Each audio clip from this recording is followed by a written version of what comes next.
गणमान्य दर्शकों, सादर अभिवादन। मैं आचार्य पंडित भागीरथ पांडे आप लोगों के समक्ष एक अद्भुत वीडियो लेकर उपस्थित हुआ हूं। आज का विषय है पत्नी की मृत्यु के संबंध में। यह जो जीवन संगिनी है उसी के संबंध में आपको यह जानकर अब बहुत बड़ा आश्चर्य होगा कि पत्नी बीच में ही इस संसार से छोड़कर मृत्यु को प्राप्त कर जाती है और आप लोगों को दुख होता है।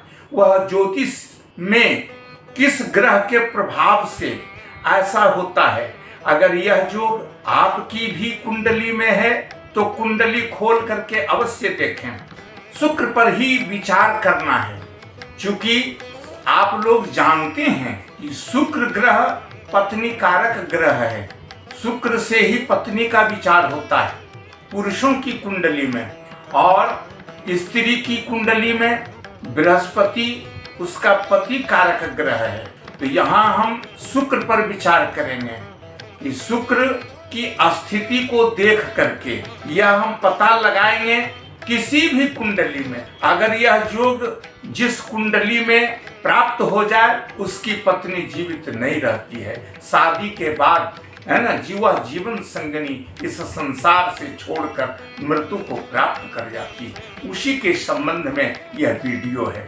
आप लोग इस पर गौर से विचार करें। कुंडली इस प्रकार है।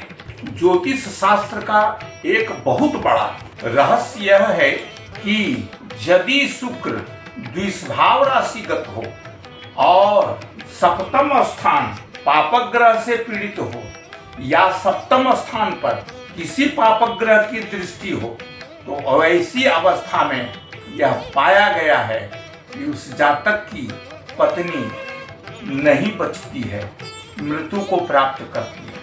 अब यहाँ उदाहरण कुंडली देखा जाए। यहाँ मिथुन लगन की कुंडली है। लग्न में 3 अंक है।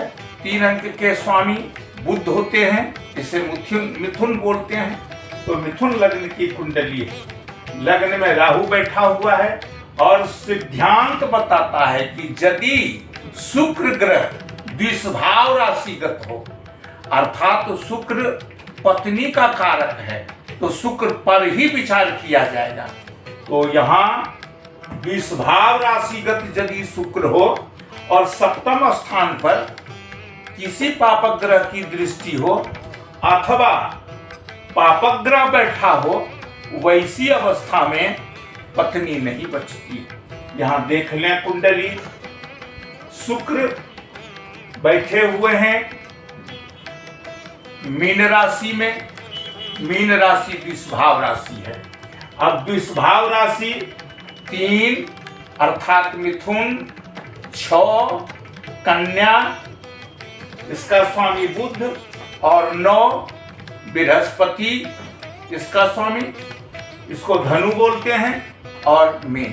कहने का भाव कि यदि शुक्र द्विषभाव राशिगत में अर्थात बुध की राशि में, मिथुन में, कन्या में, धनु में अथवा मीन में, इन चारों राशियों में से किसी राशि में यही द्विषभाव राशि कहलाती है। अगर इसी द्विषभाव राशिगत शुक्र हो और सप्तम स्थान पर पापक ग्रह की दृष्टि हो अथवा सप्तम स्थान में कोई पापक ग्रह हो, वैसी अवस्था में पत्नी नहीं बचती। देख लें उदाहरण कुंडली। यहाँ शुक्र मीन राशि में अर्थात द्विषभाव राशि में है और पापक ग्रह के साथ भी हैं सूर्य, अर्थात शुक्र यहाँ स्वयं पीड़ित हो गया और पत्नी का जो स्थान है उस स्थान पर केतु है और राहु की सप्तम दृष्टि यहाँ पड़ने से इस जातक की पत्नी की मृत्यु हो गई है। ऐसी अगर आपकी कुंडली में भी ऐसा योग है तो आप उलट कर देखेंगे आपकी पत्नी अवश्य नहीं ही बचेगी। यह पराशर जी का सिद्धांत है। अगला कुंडली का उदाहरण मैं फिर पेश कर रहा हूँ। प्रस्तुत कुंडली मिथुन लगन की। यह कुंडली मेरे पिताश्री की है। मुझे माता का वियोग सहना पड़ा। इस कुंडली के आधार पर आप देखें क्या कारण है। मेरी अवस्था बहुत कम थी, उसी समय मेरी माँ इस संसार से गुजर चुकी। मुख्य कारण इसमें यही है कि शुक्र ग्रह मीन राशि के हैं।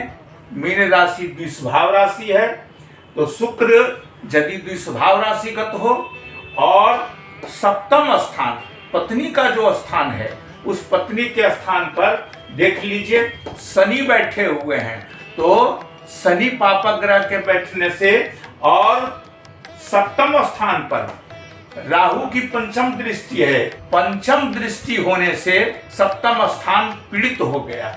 पुनः मंगल की भी दृष्टि है, मंगल की 3 दृष्टियां में से अष्टम दृष्टि भी है, तो पत्नी स्थान पर मंगल की दृष्टि होने से है ना, मेरी माँ तभी गुजर, पिताजी को पत्नी का शोक सहना पड़ा। यह सिद्धांत अकाट्य है, यह आपको जल्दी कहीं किसी के माध्यम से नहीं मिलेगा। मैं अनुसंधान करके आप लोगों को है ना डराने के लिए नहीं आया, आपको मैं सचेत कर रहा हूँ, मैं प्रहरी का काम कर रहा हूँ, आपको खबरदार कर रहा हूँ। अगला कुंडली का उदाहरण पुनः देखें। प्रस्तुत कुंडली आप जो सिंह लगन की देख रहे हैं ये मेरे ग्रामीण हैं। जब यह मेरे पास कुंडली आई थी तो ऐसे श्रीमान को मैंने पहले ही कह दिया था कि आपकी पत्नी नहीं बचेगी, आपकी जीवन संगिनी बीच में ही छोड़ करके चली जाएगी। मैंने कहा कि बृहस्पति की सप्तम दृष्टि पत्नी स्थान पर है, इसलिए बहुत काल के बाद घटना घटेगी, लेकिन घटना बिल्कुल अनिवार्य है, इसलिए कि शुक्र यदि दुष्भाव राशिगत हों और सप्तम स्थान पर पापक ग्रह मंगल बैठे हुए हैं और शनि की भी सप्तम दृष्टि सप्तम पत्नी स्थान पर होने से यह घटना अवश्य ही घटी। चंद्रमा यहाँ बैठे हुए हैं पत्नी के स्थान पर, लेकिन चंद्रमा इनकी पत्नी को नहीं बचा सका। इसका मुख्य कारण है कि कृष्ण पक्ष के चंद्रमा क्षीण होते हैं, क्षीण चंद्रमा पापी के गणना में होने के कारण चंद्रमा इनकी पत्नी को बचा नहीं सका। और बृहस्पति की दृष्टि तो सप्तम स्थान पर है, परंतु बहुत काल के बाद, लगभग विवाह के 15 साल के बाद यह घटना घटी है ना, इसलिए यह निर्विवाद सूत्र सत्य है। अगर ऐसी कुंडली आपकी भी है तो आप सचेत हो जाएं।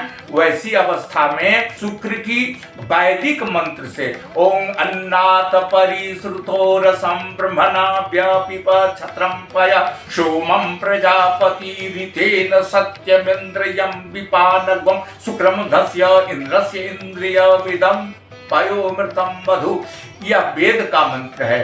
वैदिक मंत्र से अगर जाप करा लें तो भगवान की इच्छा के अनुसार है ना पत्नी की आयु बढ़ सकती है। आज का कार्यक्रम यही समाप्त करता हूँ। यदि यह वीडियो आपको अच्छा लगा तो सब्सक्राइब करें, लाइक करें और मित्रों से भी शेयर करें। अगला वीडियो इसी तरह का मैं पुनः लेकर के उपस्थित होऊंगा। शेष जय श्री राम।